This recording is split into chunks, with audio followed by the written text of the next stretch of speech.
제6장. 너희 중에 누가 다른 이와 더불어 다툼이 있는데 구태여 불의한 자들 앞에서 고발하고 성도 앞에서 하지 아니하느냐? 성도가 세상을 판단할 것을 너희가 알지 못하느냐? 세상도 너희에게 판단을 받겠거든 지극히 작은 일 판단하기를 감당하지 못하겠느냐? 우리가 천사를 판단할 것을 너희가 알지 못하느냐? 그러하거든 하물며 세상 일이랴. 그런즉 너희가 세상 사건이 있을 때 교회에서 경히 여김을 받는 자들을 세우느냐? 내가 너희를 부끄럽게 하리 하여 이 말을 하노니 너희 가운데 그 형제 간의 일을 판단할 만한 죄 있는 자가 이같이 하나도 없느냐? 형제가 형제와 더불어 고발할 뿐더러 믿지 아니한 자들 앞에서 하느냐? 너희가 피차 고발함으로 너희 가운데 이미 뚜렷한 허물이 있나니 차라리 불의를 당한 것이 낫지 아니하며 차라리 속는 것이 낫지 아니하냐? 너희는 불의를 행하고 속이는구나. 그는 너희 형제로다. 불의한 자가 하나님의 나라를 유업으로 받지 못할 줄을 알지 못하느냐? 미혹을 받지 말라.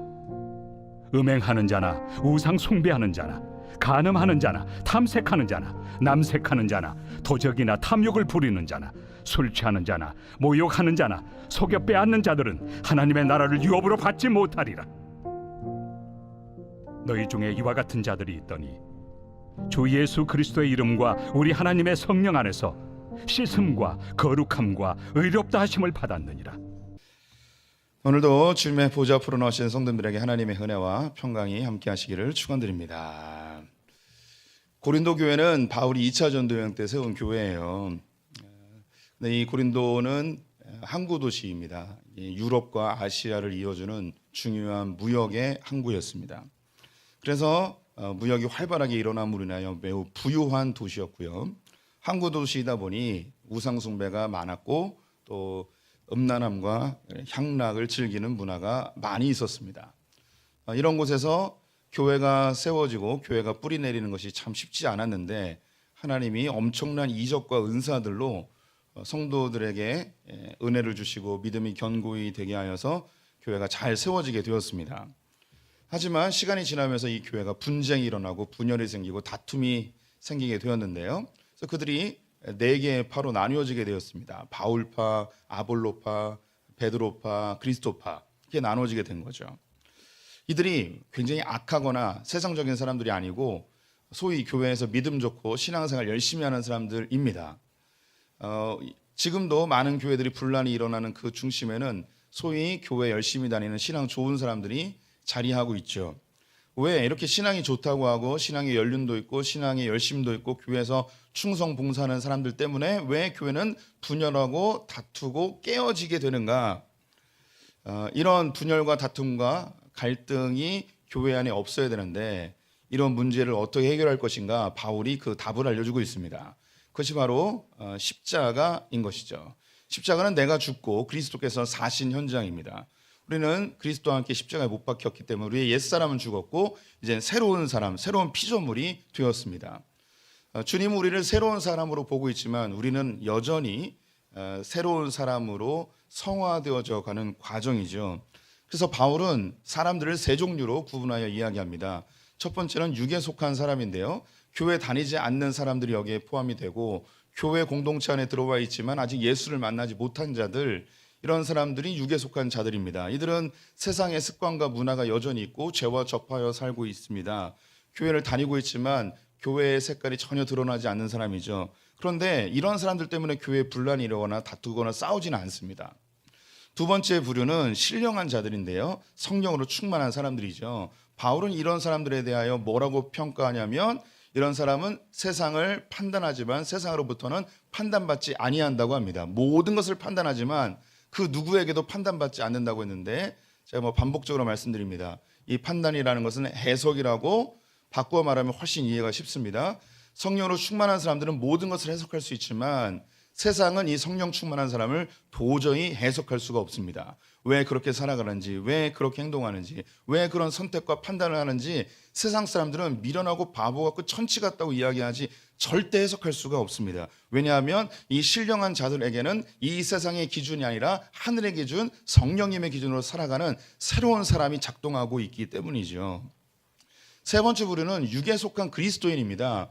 겉으로는 참 좋은 그리스도인 같은데 그 내면은 육에 속한 자인 거예요. 즉 세상적 가치관과 기준으로 살아가고 있는 자들이죠. 이런 사람들 때문에 교회에서 문제가 생긴다는 거예요.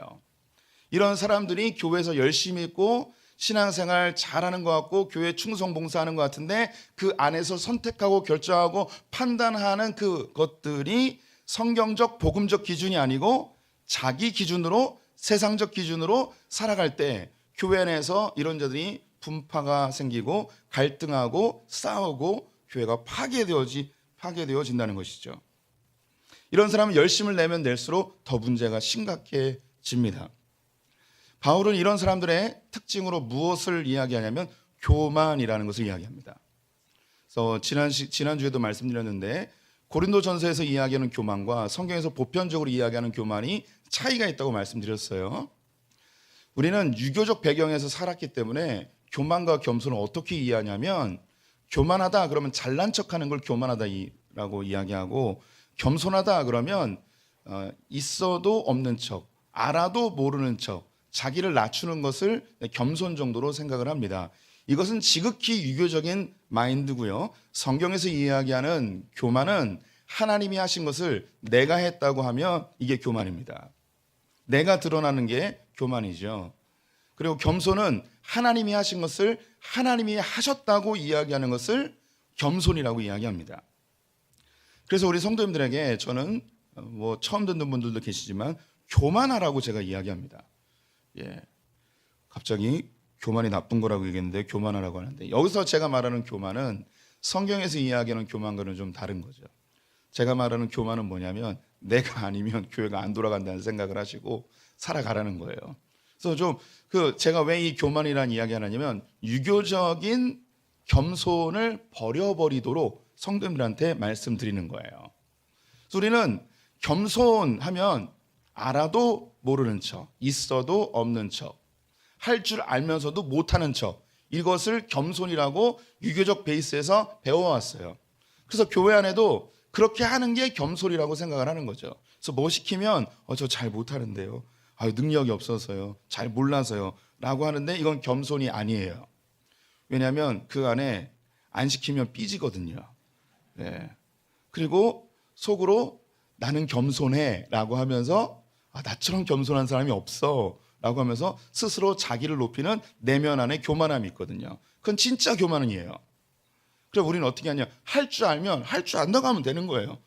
못하면 못한다고 하면 되는 거고요, 알면 안다고 하면 되는 거고요, 잘생기면 잘생겼다고 얘기하는 거죠. 갑자기 열 나는데 제가 그 총회 송태훈 목사님이라고 밥 먹는 자리 있었잖아요. 그러면서 이렇게 얘기하는데 옆에 있는 목사님이 큰 교회 목사님이에요. 이름을 굳이 말하진 않겠는데 그랬더니 연예인 닮았다고. 그래서 무슨 연예인 닮았? 박상면 닮았다고 얘기하는 거예요.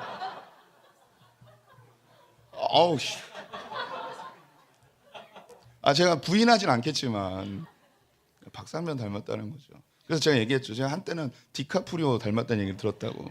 그때 그 목사님이 뭐라고 했냐면 몇 단계를 거쳐야지 바뀔 것 같다고. 제가 진짜 교회 사이즈 때문에 제가 가만히 있었습니다. 빨리 전도시키십시오 좀. 네, 그분한테 얘기할 거예요. 다음에 만나면 멸치 닮았다고. 설교 흐름 깨졌네요 갑자기. 잘생겼으면 잘생겼다고 이야기하고 할 줄 알면 할 줄 안다고 얘기하고 그러는 거죠. 그래서 교만하라고 하는 거예요.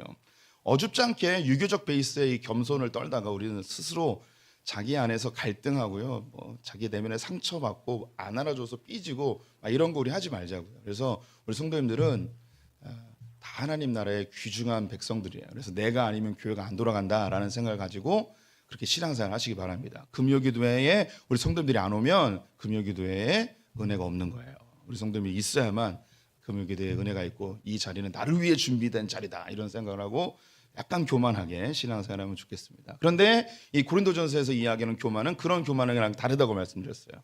고린도전서에서 이야기하는 교만은 자기가 옳다고 생각하는 것을 교만이라고 이야기하는 거예요.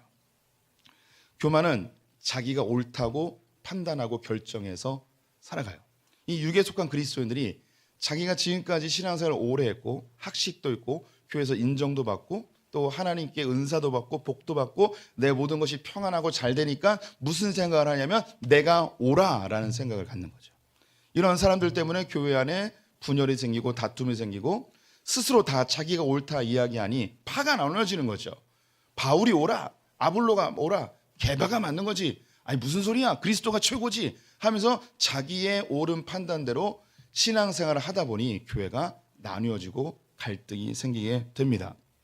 그래서 이 고린도전서에서 뭘 이야기하는가? 우리가 알고 있는 모든 것들을 복음 앞에 내려놓고 다시 세팅하기를 요구하고 있습니다.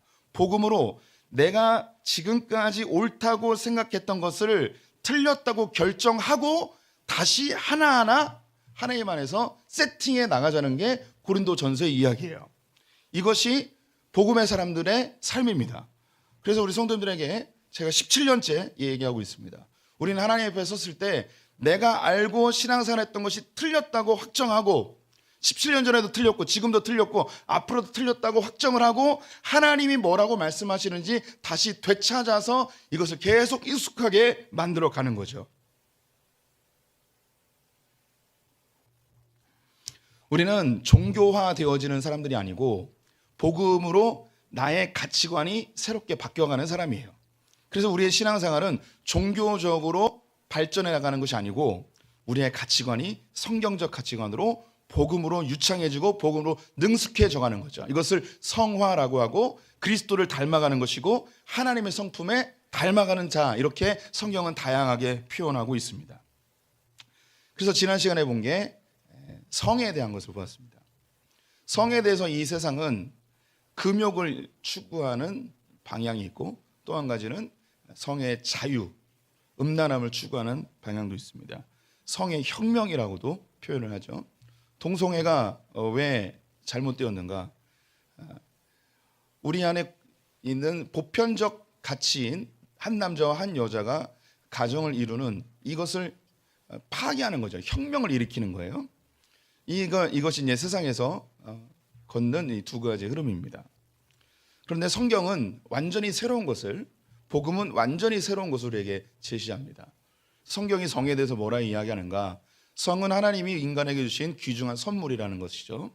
그리고 부부 관계 안에서 이 성을 충만히 누리도록 하고 있습니다. 또한 단지 이 성은 육체적 쾌락이 아니고 한 남자와 한 여자의 완벽한 연합을 통해서 하나님께로 나아가는, 하나님과 연합을 추구하는, 사모하는 것으로 신앙적인 영적인 것까지도 발전하기를 성경은 요구하고 있습니다. 오늘은 소송에 대한 이야기를 함께 나눠보도록 하겠습니다. 이 고린도 교회 안에 성도들 간의 갈등이 발생하였는데 이것을 가지고 세상 법적으로 가지고 간 일이 발생한 거예요. 이 일에 대해서 바울이 굉장히 마음이 상해하면서 아니 어떻게 교회 안에서 일어난 이 일을 가지고 세상 법정으로 가지고 가냐, 그러지 마라. 너희들 안에 재판관을 세워서 옳고 그름을 스스로 너희 안에서 판단하지 세상 사람들이 교회를 판단하게 해서는 되겠냐 하면서 소송하지 말라는 그런 이야기를 하고 있습니다. 2010년, 벌써 오래전 이야기네요. 2010년 11월 1일에 장충체육관에서 기독교 은행을 만든다는 큰 집회가 있었습니다. 이때는 이명박 전 대통령이 서울시장을 했을 때이고 그때 서울을 하나님께 바친다 뭐 이런 이야기도 있었고 어떻게 보면 한국 교회가 그 정치적으로나 권력적으로 최극상에 있었을 때가 아니었을까 싶습니다. 이렇게 이제 기독교가 권력을 갖게 됐을 때 나타나는 현상 중에 하나인데요. 기독교 은행을 만든다는 거예요. 어떤 한 목사가 그 대형교회 목사님들하고 힘을 모아서 좀 가난한 성도들 그리고 가난한 개척교회에게 저리의 금리로 돈을 대출해주는 그런 은행을 만들자 하는 그런 아주 선한 의도로 이를 그 사람들에게 알렸습니다. 그래서 장충기념관에 사람들이 만여 명이 모여서 이 기독교 은행 발족식을 함께 해갔죠. 그래서 거기서 이제 돈을 투자하게 되었어요. 그런데 투자가 그렇게 잘 이루어지진 않았고요. 한 200여 명이 여기에 투자했고 한 23억 정도가 투자금으로 제출되게 되었습니다. 그런데 여기에 투자를 하신 분들이 대부분 가난한 개척교회 목사님들 그리고 개척교회 성도들이 이 돈으로 가난한 사람들 그리고 개척교회들 저리로 융자해 준대 하면서 이걸 확 돈을 걷어서 한 거죠. 그리고 대형교회 목사님들이 이렇게 그 얼굴이 나타나고 이렇게 대형 집회하고 그리고 기독교가 한국 교회가 굉장히 부흥하는 것처럼 그런 느껴지는 힘이 있는 그때. 그런데 이 앞에서 주도했던 한 강모 목사님이 이 돈을 꿀꺽 해버린 거예요. 그래서 개척교회 목사님들이 대출 받아가지고 이게 투자했는데 이걸 못 갚으니까 교회가 여럿 폐쇄되게 되었습니다.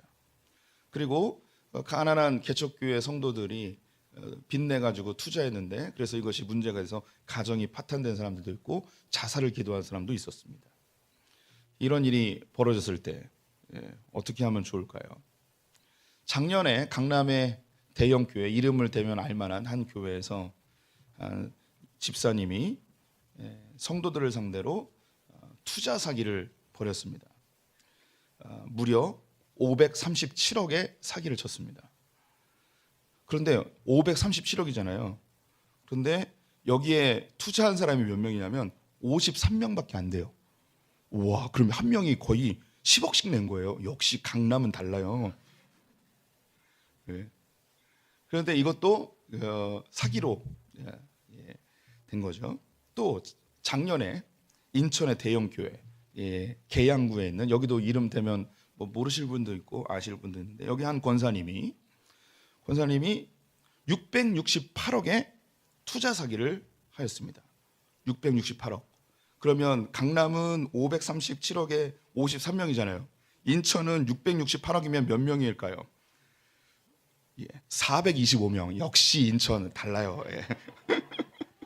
한 사람이 한 1억, 2억씩 낸 거죠. 강남은 10억씩 내는데 인천은 꼴랑 1억씩밖에 못 내네요. 근데 이것도 사기였어요. 또 이제 우리 교회의 성도님 중에 그 교회 출신도 있는데 뭐 이름을 굳이 밝히진 않겠습니다. 저 이제 부평에 있는 한 교회가 권사님하고 장로님 부부가 있었는데 이 권사님이 개를 한 거예요. 개를 했어요. 개를 했는데 개를 이렇게 돌아가면서 다 이렇게 타야 되는데 어느 날 이게 딱 멈춘 거예요. 그 주일에 봤는데 장로님하고 권사님하고 날라버렸어요.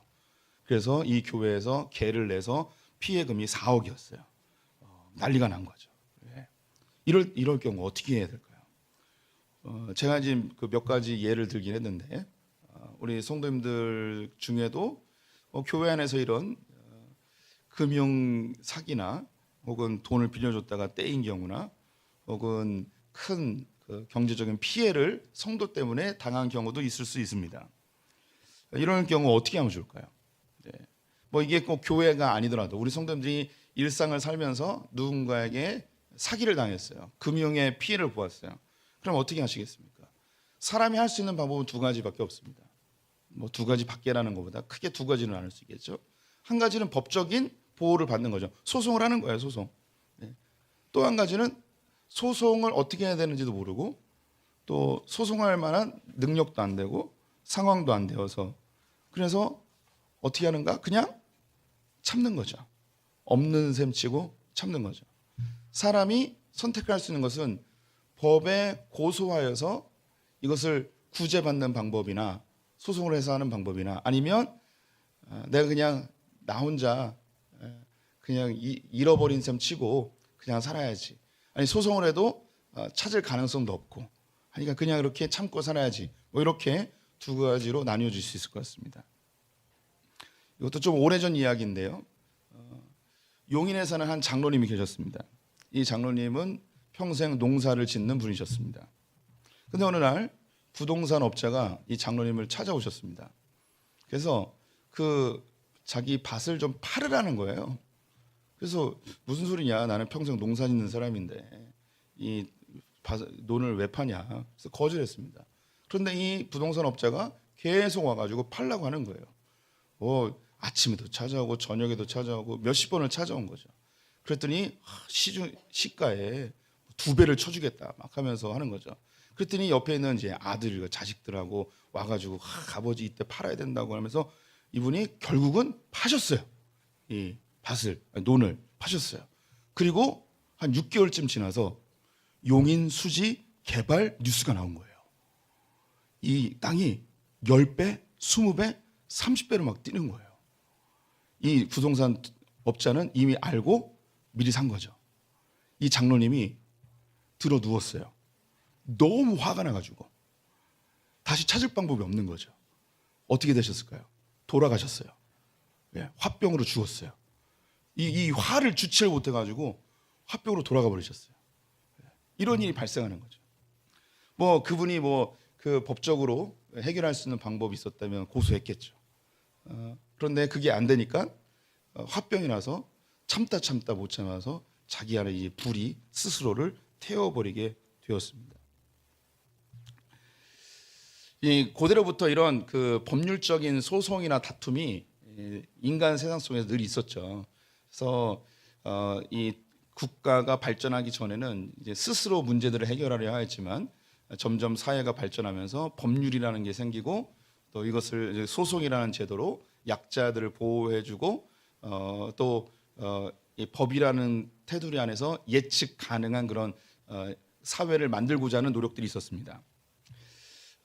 제일 오래된 이제 법을 꼽으라면 두 가지의 법이 있는데요. 하나는 메소포타미아에 있었던 이제 함무라비 법이 있고요. 바벨론에 있었던 또 한 가지가 구약에 있는 이 출애굽기, 레위기, 신명기 여기에 있는 이 법들입니다. 이것을 이제 계약법이라고 하는데요. 하나님하고 이스라엘하고 계약하였기 때문에 언약법, 계약법이라고 합니다. 그래서 함무라비 법전에 비하여서 이 그 구약의 그 계약법전은 훨씬 체계적이고 더 이게 수준 높은 그런 법이라고 이해하시면 되겠습니다. 이스라엘에서 이 재판의 제도는 3심제로 이루어져 있는데요. 먼저 이제 그 사람들 간에 문제가 발생하면 그 고을에 있는 재판관이 있습니다. 대부분 이제 장로들이 그 재판관의 역할을 감당을 했습니다. 근데 이 장로들이 재판관의 역할을 했는데 문제가 잘 해결이 안 됐어요. 좀 심각한 문제예요. 그러면 2심으로 갑니다. 어디로 가냐면 이제 제사장들에게 갑니다. 제사장들이 하나님의 말씀을 잘 알기 때문에 그들이 평가를 판단을 해주는 거죠. 그런데 그 제사장들도 해결을 못하는 경우에는 그 위에 있는 최고 지도자에게 가는데 광야 시대 때는 모세에게 가게 됐고요. 그리고 사사 시대 때는 사사에게 가게 됩니다. 그리고 왕정 시대 때는 이제 왕에게 가게 되는 거죠. 우리 성도님들이 알고 있는 그 유명한 성경의 재판이 솔로몬의 재판입니다. 한 아이를 데리고 두 여자가 와서 자기 아기라고 막 이렇게 싸우는 거죠. 이게 왕에게 이 아기를 데리고 온 거예요. 우리가 볼 때는 그냥 아기가 이 문제를 가지고 두 여인이 찾아왔나 보다라고 생각하시겠지만 왕에게 어떤 그 판단을 해달라고 그렇게 쉽게 올 수 있는 게 아니거든요. 그래서 이게 1심, 2심, 3심에 온 거예요. 동네에서 일이 있었는데 장로들이 해결을 못하고 서로 자기 얘기하라고 하니까. 그리고 제사장에게 갔는데도 제사장이 해결을 못해서 이 케이스를 가지고 이제 솔로몬 왕에게까지 와서 솔로몬이 해결해 주는 그런 거로 이해하시면 되겠습니다. 이렇게 이스라엘은 구약의 계약법으로 쭉 진행을 해오다가 이제 바벨론에 의해서 멸망한 다음에 바벨론 법 그리고 그리스의 법 그러다가 이제 로마법으로 지배를 당하게 됩니다. 로마법은 지금 우리가 갖고 있는 이 법의 거의 그 외형 틀을 만들어준 이 중요한 법입니다.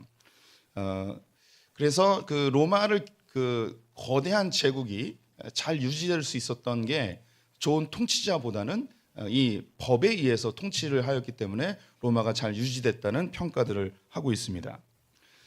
우리가 읽고 있는 이 고린도전서는 바로 이 로마 법에 의해서 지배되고 있었던 곳이었어요. 전 세계에서 가장 법이 발달한 곳이었고 소송과 재판이 잘 이루어졌던 편리한 도구로 사용되었던 것이 바로 이 로마였던 것이죠. 그래서 이 고린도는 로마의 가장 발달한 항구 도시였기 때문에 여기서 무역을 하고 또 어업을 하고 여기서 성공하여 일가를 이룬 이런 사람들은 이 로마법에 익숙했고 평상시에 자신들이 예수를 믿기 전에 어떤 문제가 발생하면 로마 법정에 가서 고소하는 것이 그들의 문제 해결에 아주 좋은 방법이었죠. 그들에게는 이 고소하고 재판하는 것이 익숙한 문화였던 거예요. 로마 이후에 이제 로마 카톨릭이 들어서면서 이제 중세 시대 때는 교회법이 굉장히 강력하게 작동하고 있었습니다. 그리고 군주들, 이제 봉주라고 하죠. 봉건주의 때 이 군주들이 스스로 이제 재판을 하게 되는 경우들도 있었고요. 종교교육 이후에는 교회법이 많이 줄어들게 되었습니다. 그리고 르네상스가 일어나면서 로마법이 다시 일어나면서 교회와 세상법이 이렇게 구분되게 되었죠. 지금은 이 교회법이 거의 많이 사라진 시대입니다.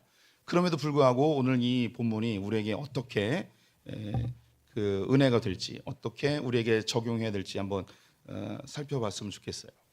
고린도 교회가 있었던 이 지역에서는 이제 로마법이 지배하고 있었고 로마의 그 예측 가능한 법률이 그들을 보호해주고 있었습니다.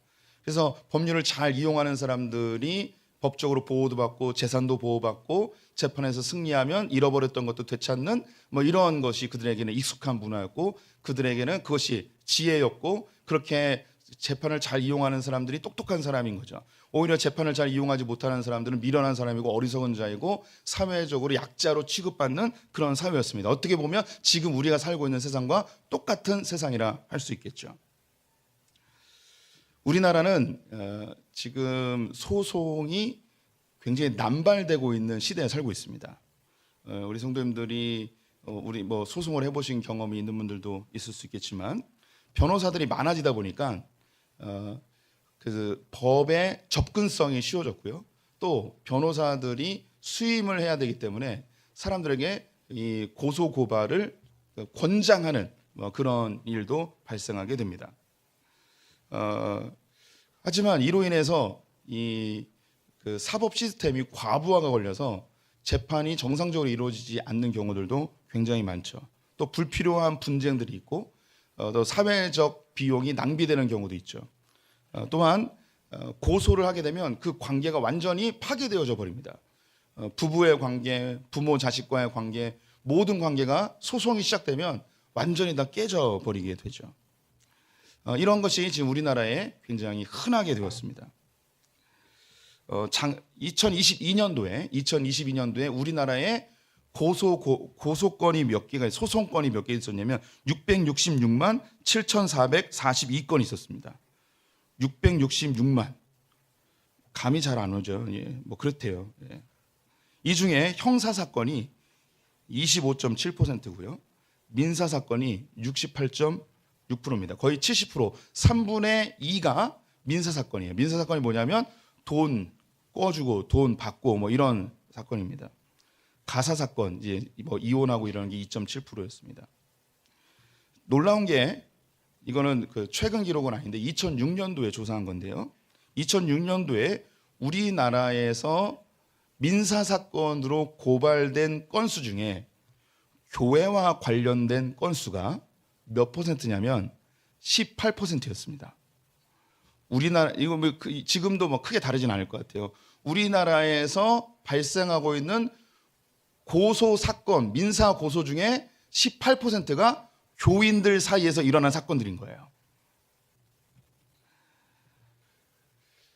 하객동에 있을 때 한 집사님 부부가 있었는데 남편분이 그 2층에 늘 앉아 있었어요. 예배 때 팔짱 끼고 저를 엄청나게 째려보고 있었어요. 근데 부인 집사님은 굉장히 은혜롭게 예배를 잘 드렸어요. 신방을 가면 이 남자분은 안 오셔요. 이 여자분만 있었어요. 근데 신방을 갔는데 이분의 직업을 알게 됐어요. 이분은 검찰 그 수사관이었어요. 수사관이었는데 이분이 모태신앙이셨어요. 그래서 교회를 다니는 건 알고 이 검찰청에서 이분에게 뭘 맡겼냐면 이 서초 검찰청에 있었는데 여기에 있는 모든 교회와 관련된 사건을 이분에게 다 맡긴 거예요. 예. 교회 다니니까. 그래서 이분이 이 교회에 관련된 목사님들, 성도들, 교회의 사건을 다 맡으면서 어떤 변화가 일어나냐면 모든 목사님을 못 믿게 된 거예요. 모든 교회를 못 믿게 된 거예요. 그러다가 저를 바라보는 눈이 저를 범죄자 바라보듯 늘 바라봤어요. 그래서 그때 알았죠. 왜 나를 그렇게 쳐다봤는가. 그리고 몇 개월이 지나서 이 두 부부가 교회를 떠났어요. 그런데 다른 교회를 안 가고 천주교를 가버렸어요. 그러니까 우리 한국 사회 안에 교회 안에서 발생한 것으로 고소하는 게 엄청나게 많다는 거죠. 예. 오늘 이 본문을 우리가 알고 그분들도 알 텐데 이 본문이 전혀 그들에게는 말씀으로 다가오지 않는 거죠. 이 복음이 그들에게는 전혀 작동하지 않는 거예요. 우리에게도 유사한 일이 벌어지면 이 본문은 그냥 말씀은 말씀, 나는 나, 뭐 이렇게 돼버릴 가능성이 있는 거죠. 참고로 2020년도에 한 명이 가장 많이 고소를 했는데 이분이 몇 건을 고소했냐면 2만 36건을 고소했어요. 한 사람이 2만 건을 고소한 거예요. 우리나라가 너무 고소를 많이 해요. 네, 너무 고소를 많이 해요. 우리라도 고소하지 맙시다. 너무 고소를 많이 해서 우리나라 참 걱정입니다. 예. 서로 화해하고 조종하고 갈등을 해결하려 하지 아니하고 무조건 갈등이 생기면 고소부터 하는 이 사회적 문화가 참 안타깝기도 합니다. 근데 그 안에 교인들도 많이 포함되어 있다는 거죠. 그래서 오늘 본문에 먼저 우리 크리스찬들이 이 고소에 대해서 사람들은 두 가지의 방법을 택해요. 고소를 하거나 그냥 참고 살거나. 그런데 하나님은 우리에게 이런 것을 요구하는 게 아니고 완전히 새로운 것을 우리에게 제시해 주고 있습니다. 오늘 본문에 네 가지를 우리에게 얘기하고 있는데 먼저 소송하지 말래요. 1절부터 3절 말씀 우리 같이 읽어보도록 하겠습니다. 우리 교독할게요. 너희 중에 누가 다른 이와 더불어 다툼이 있는데 구태여 불의한 자들 앞에서 고발하고 성도 앞에서 하지 아니하느냐. 성도가 세상을 판단할 것을 너희가 알지 못하느냐. 세상도 너에게 판단을 받거든 지극히 작은 일 판단하기를 감당하지 못하겠느냐. 함께 읽습니다. 우리가 천사를 판단할 것을 너희가 알지 못하느냐. 그러하거든 하물며 세상 일이랴. 성경은 명확하게 성도 안에 소송하지 말래요. 교회 안에서 금전적인 문제가 발생하였을 때 소송하지 말라는 거예요. 여기서 이제 속이다라는 단어가 나오는데요. 이것은 이제 사기치다라는 거예요. 그래서 특별히 이제 금전적인 문제로 인하여서 고소 고발에 대한 이야기로 생각하시면 되겠습니다. 형사적인 일은 사실 많이 일어나지 않아요. 형사적인 것은 때리거나 죽이거나 이런 거죠. 때리거나 죽이거나 그러면 무조건 경찰이 삐오삐오 오기 때문에 내가 고소하고 고발하고의 문제가 아니죠. 민사 사건의 경우는 내가 고소 고발을 해야만 이제 법적인 절차가 진행되는 거라서 여기에 나와 있는 건 형사적인 게 아니고 민사적인 것을 이해하시면 되겠습니다. 그런데 교회에서 일어난 일을 가지고 세상 법정에 가지고 나가는 건 옳지 않다. 크리스찬들이 어떤 사람이냐? 우리는 세상에 있는 모든 것들을 판단하는 사람이지 세상으로부터 우리가 판단받는 사람들이 아니다. 우리는 하늘의 질서를 가지고 세상을 평가하고 판단하고 분석할 수 있는 그런 능력을 가진 사람들이다. 심지어 바울은 뭐라 이야기하는가? 3절에 보니 우리가 천사를 판단할 것을 너희가 알지 못하느냐. 우리는 성령을 받은 자들이기 때문에 천사들까지도 우리가 판단할 수 있다. 천사들까지도 해석할 수 있다.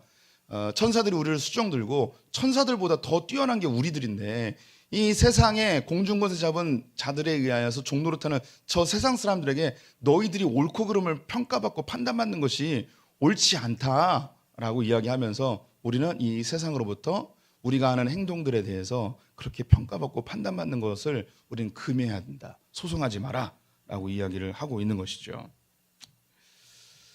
우리 성도님들이 소송까지 가지 않으려면 일단 재정적인 문제에 대해서 교회 안에서 이미 다 아시겠지만 다시 한번 언급을 해드리면 성도들 안에 금전거래하면 안 됩니다. 다 잘 알고 계시죠? 금전거래하면 안 돼요. 개하지 마세요. 개 하지 마시고 또 가벼운 개는 어떻습니까? 가벼운 개든 무거운 개든 하지 마세요. 맛있는 거 먹으러 다니는 개 이런 거 하지 마세요. 그냥 돌아가면서 한 명씩 내세요. 그걸 보고 굳이 돈을 내 가지고 혹시 이게 얼마라도 이게 빵꾸가 나면 마음 상해요. 그냥 금전거래 하지 마시고 혹시 누군가 재정적으로 빌려달라고 하면 성경은 명확하게 제시해주고 있어요. 빌려주지 말라잖아요. 그럼 빌려주지 않으면 그 사람이 불쌍해요. 그 사람이 힘들어요. 우리는 긍휼을 베풀어야 되죠. 그냥 주는 거예요. 그냥 주는 거. 빌려주지 말고 그냥 주는 거죠. 그래서 그 사람이 1,000만 원을 빌려달라고 하면 내가 1,000만 원이 있어도 빌려주면 안 돼요. 대신에 내가 줄 수 있을 것만큼 10분의 1이라면 100만 원을 주는 거죠. 내가 집사님한테 1,000만 원은 빌려줄 수 없지만 내가 이 100만 원을 주고 싶다고. 이거는 갚든지 갚지 않든지 집사님이 형편되는 대로 하라고. 하지만 내가 성경에 근거하여서 우리가 서로 빚을 지면 서로 이 채무의 종이 되기 때문에 이거는 옳지 않다고. 우리의 관계를 깨는 거라고. 내가 그냥 주겠다고. 이렇게 하는 것이 지혜롭습니다. 그럼에도 불구하고 빚을 졌다면 성경은 뭐라 이야기하는가? 반드시 갚으라고 합니다. 최대한 빨리 반드시 갚도록 하고 있습니다. 우리가 돈을 갚지 않으면 그 사람과의 관계 속에서 돈만 보여요. 빌려준 사람도 돈만 보이고 빌린 사람도 돈만 보입니다. 그래서 관계가 깨지죠.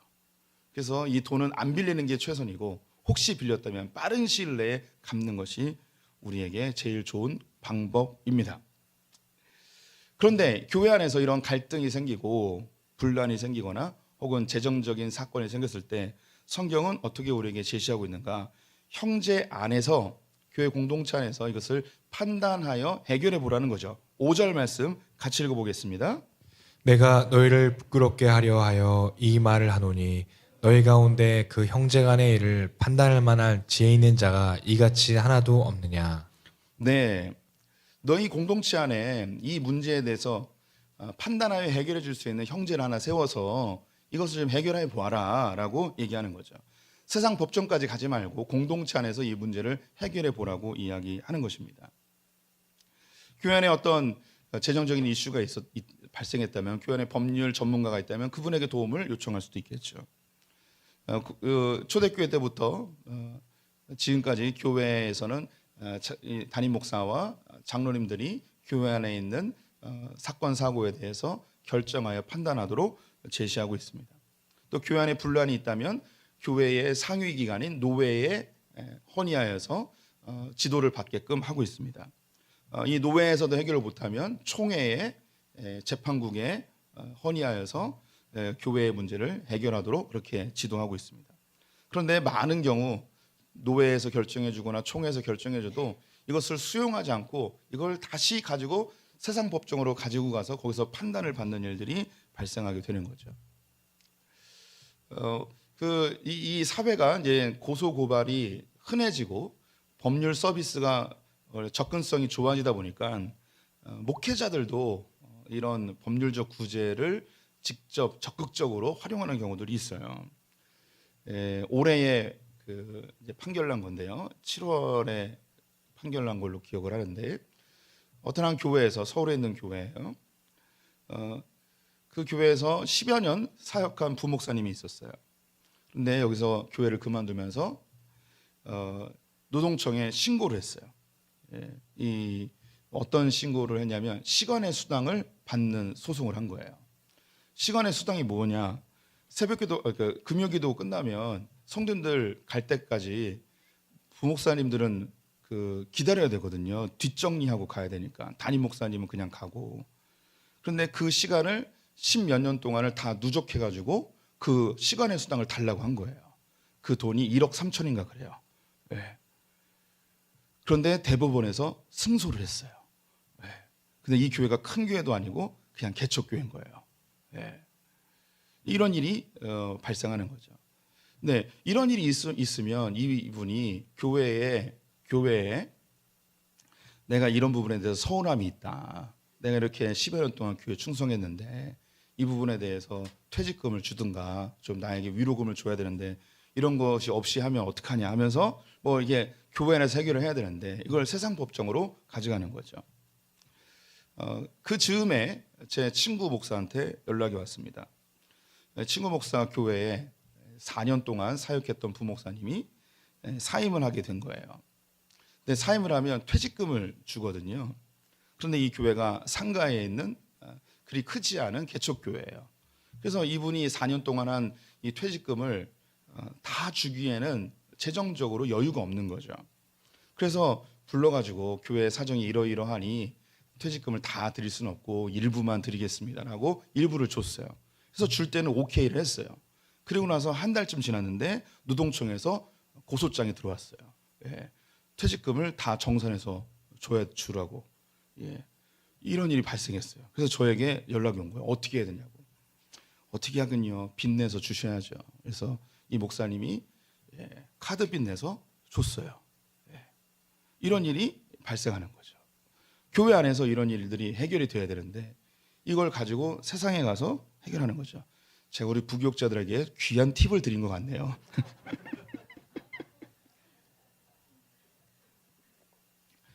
네, 우리 세상 법정까지 가지 말고 서운한 거 있으면 찾아오시고 성도들 금요기도에 빨리 가세요 집에. 늦게까지 하지 마시고 우리 부교육자들 빨리 집에 가게 하세요. 우리 부교육자들은 그럴 사람 없습니다. 제가 남겠습니다. 네, 이런 일이 지금 이제 법률 접근성이 쉬워지니까 교육자들 안에서 교회 안에서도 이런 일이 많이 발생하죠. 그런데 시간이 지나면 더 많이 발생하겠죠. 우리의 일상 속에서 이 고린도전서 6장은 전혀 복음이 아닌 거죠. 고린도전서 6장이 심지어 목회자들에게도 작동하지 않는 거죠. 성도들 안에 이 고린도전서 6장이 이건 사문화되어진 그냥 글로서만 남아버리는 거죠. 나와 아무 상관이 없는. 그런데 하나님의 말씀 중에 1.1핵이라도 버릴 것은 아무것도 없습니다. 교회 안에서 발생한 것은 교회 안에서 해결을 해야 되는 거죠. 그럼에도 불구하고 억울하고 답답하고 속상한 일이 있어요. 그럼 성경은 뭐라 이야기하는가? 7절 말씀 같이 읽어보겠습니다. 너희가 피차 고발함으로 너희 가운데 이미 뚜렷한 허물이 있나니 차라리 불의를 당하는 것이 낫지 아니하며 차라리 속는 것이 낫지 아니하냐. 차라리 불의를 당하는 게 낫고 손해를 보는 게 속는 것이 낫다. 여기서 이 속는다는 게 사기 당하는 거예요. 성도가 사기를 쳤으면 그냥 사기 당하래요. 성도가 나에게 불이하게 대했으면 그냥 불이하게 당하래요. 세상에 가지고 가서 시시비비를 가리는 것보다 내가 손해보고 내가 그냥 그렇게 당하는 게 오히려 낫다는 거예요. 성도님 이것을 복음으로 받아들이셨으면 좋겠습니다. 억울한 일이 있어도 내가 손해를 봐도 교회 안에서 일어난 일이라면 교회가 그 문제를 해결해 주지 못한다면 그냥 내가 감당하는 것으로 거기서 멈추는 것이 옳습니다. 그럼 거기서 끝나냐? 여기서 끝나면 복음이 아니죠. 주님이 뭐라 이야기하시는가? 9절 10절 말씀 같이 읽어보겠습니다. 불의한 자가 하나님의 나라를 유업으로 받지 못할 줄을 알지 못하느냐. 미혹을 받지 말라. 음행하는 자나 우상 숭배하는 자나 간음하는 자나 탐색하는 자나 남색하는 자나 도적이나 탐욕을 부리는 자나 술 취하는 자나 모욕하는 자나 속여 빼앗는 자들은 하나님의 나라를 유업으로 받지 못하리라. 맨 끝에가 제일 중요한 거예요. 속여 빼앗는 자들은 하나님 나라를 유업으로 받지 못하리라. 교회 안에서 성도들을 속여서 빼앗는 자는 어떤 사람과 똑같냐면 그 앞에 있는 우상숭배자, 간음하는 자, 탐색하는 자, 남색하는 자, 도적질하는 자, 탐욕을 부리는 자, 술 취하는 자, 모욕하는 자와 똑같이 성도들의 것을 빼앗는 자는 이런 악한 자들과 똑같다는 거예요. 이런 사람들이 어떻게 되는가? 하나님 나라를 유업으로 받지 못한다. 즉 다시 말해서 이 사람들은 구원받지 못한다는 거예요. 하나님께 완전히 버림받는다는 거죠. 성도를 속이고 교회를 속이고 교회를 등쳐먹고 성도를 등쳐먹는 사람, 교회에 있을 수 있어요. 하지만 이거 가지고 세상 법정으로 가지 말고 내가 그것을 감수하되 하나님이 원수 갚으실 것을 우리가 소망하는 거죠. 세상은 고소해서 문제를 해결하거나 혹은 스스로 끙끙거리면서 화병이 걸리거나 하는 거죠. 우리는 소송도 아닙니다. 끙끙대는 것도 아닙니다. 이 문제를 교회 안에서 해결하거나 혹은 교회 안에서 해결하지 못하면 하나님께 맡기고 하나님이 원수 갚으실 것을 소망하고 우리는 평안하게 하나님 안에서 기쁨을 누리며 사는 거예요. 소송하여서 기쁠까요? 아니에요. 소송하면 에너지 낭비가 엄청나게 들어요. 그냥 혼자 끙끙댄다고 해결될까요? 아니에요. 화병 나서 죽어요. 우리는 하나님께 맡기고 기쁨으로 화평 가운데 살아가야 되는 거죠. 이게 복음이에요. 이게 우리를 살리는 거죠. 이 고린도전서 6장은 사문화되어진 말씀이 아니고 지금도 우리에게 생생하게 역사하는 복음인 줄 믿습니다. 여기는 단지 물질적인 손해에 대한 것을 이야기했지만 우리 성도님들 안에서 일어난 일들, 원수 갚는 것이나 혹은 혼자 끙끙대는 것이나 그거 말고요. 내가 좀 감정적으로 손해보든 재정적으로 손해보든 이걸 내가 감수하되 혹시 그 사람이 악의를 가지고 했다면 하나님 저 사람에게 원수 갚아주십시오. 하나님께 맡기고 우리는 기쁘게 우리의 신앙생활을 계속 해나가야 하는 것입니다. 하나님은 2000년 전에도 살아계시고 지금도 살아계십니다. 이 말씀은 죽은 말씀이 아니고 지금도 생생하게 우리 안에 작동되어져야 될 말씀입니다. 우리 교회 부흥회로 오셨던 김태권 목사님이 계세요. 미국에서 목회하시다가 지금 한국으로 돌아오셨는데 10년 넘게 교회에서 사역하셨는데 퇴직금을 제대로 못 받으셨어요. 교회가 어렵다는 이유로 너무 마음이 상하신 거예요. 그런데 결정을 했어요. 교회가 사정이 어려우니 빚 내서 퇴직금을 주는 것보다 있는 만큼 받고 그 하나님 앞에 모든 걸 맡기자 하고 한국으로 돌아오셨어요. 한국으로 돌아오셨는데 우리 교회에서도 부흥회 하셨지만 지금 은퇴 이후에 현직에 있을 때보다 더 많은 사역들로 하나님이 사용하시는 것을 보게 돼요. 그 마음속에 그 사모님이 말씀하시는 너무 화가 났대요. 이걸 막 주체를 못 하겠더래요. 성도들한테 그냥 버림받은 느낌, 그냥 다 쓰고 그냥 쓰레기처럼 버려진 느낌, 이런 느낌이 막 받았대요. 이거 우리 성도님들이 회사에서 그냥 그 정리해고 당하거나 제대로 된 그 보상받지 못하고 회사에서 쫓겨났을 때 느끼는 감정을 우리 성도님들 가운데도 있을 거예요. 그런 느낌을 받았다는 거죠. 그런데 그것이 교회 안에 있었던 일이기 때문에 고소하면 자기 퇴직금 정산해서 다 받을 수 있는 거죠. 그렇게 하지 않고 하나님 안에서 묻어두고 하나님이 이것을 갚아주실 것을 기대하면서 기쁘게 다시 회복해서 한 걸음 한 걸음 걸으니까 지금 참 놀라운 사역들을 하고 계세요. 개척교회 목사님들 코칭해주고 또 설교 코칭해주고 CTC 코리아에서 고문으로 활동하시고 또 개척교회들 섬기며 또 강단을 섬기며 열심히 사역하고 계세요. 그래서 저랑 이야기하면서 주님께 그렇게 내려놓았더니 주님이 더 크게 사용하시는 것을 고백하죠.